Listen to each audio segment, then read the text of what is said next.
What's happening, YouTube? I'm Landon, and this is where I make the news a whole lot more interesting for you. In my last video, I asked all of you, what age would you want to be forever? And this is what you all said. Today's comment question of the day is, who is your idol? So just letting you guys know, if you've been enjoying my Most Amazing Top 10 channel, I have a Most Amazing Top 5 channel right here. I really do think you're going to enjoy it. There's a whole bunch of videos on this channel right now. If you guys like learning and like things put into a top 5 list like you do in the top 10, check right here, or the link will be in the description below. Enough of that, let's get on with today's stories. One of the most talked about things right now is the lip sync battle that's on Spike TV, hosted by LL Cool J. Well, Mike Tyson ended up on the newest episode of it, and there was a preview of his performance, and it was super funny. So this episode actually airs tomorrow. Okay, so this next story is super sad. Only 28 people survived the disaster off the coast of Libya, with about 900 people losing their lives when a very large vessel capsized.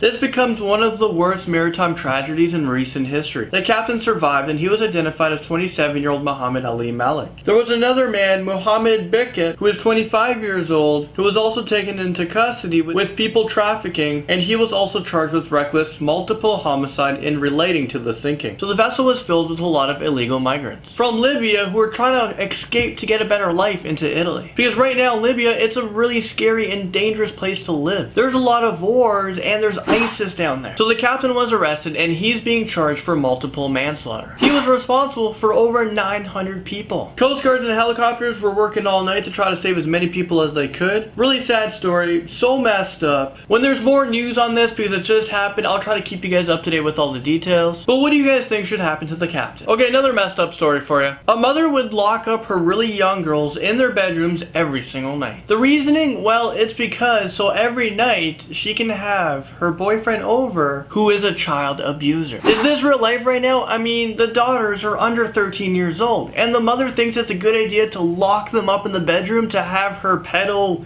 boyfriend over? Really? So the grandma was pretty pissed off about this, and she called social workers. And guess what? The social workers came over and assessed the whole situation, and they thought, well, you know what?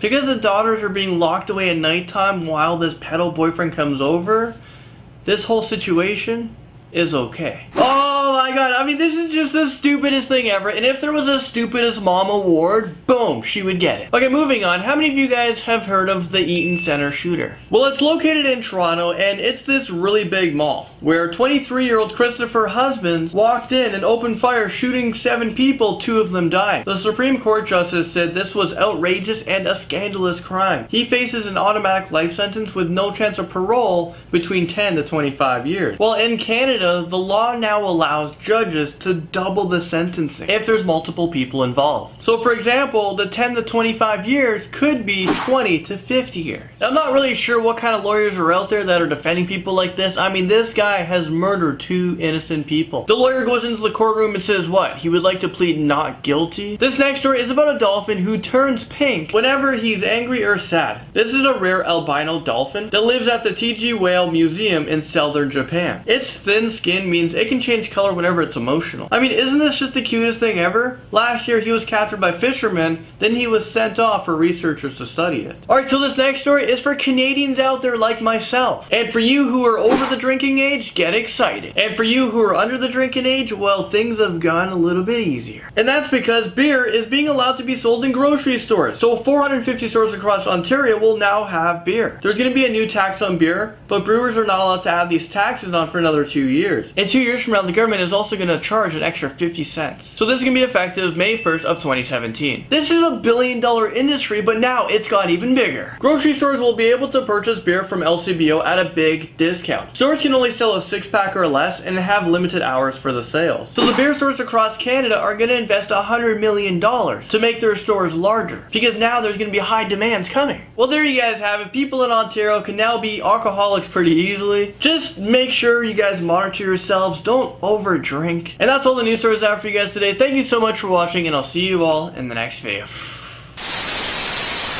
So what did you guys think of today's stories? I mean, there was just so much information and so many updates. If you guys like what I do here, don't forget to subscribe, which is located just below me. And if you guys want more videos right now, there's 2 videos over there. Okay, bye.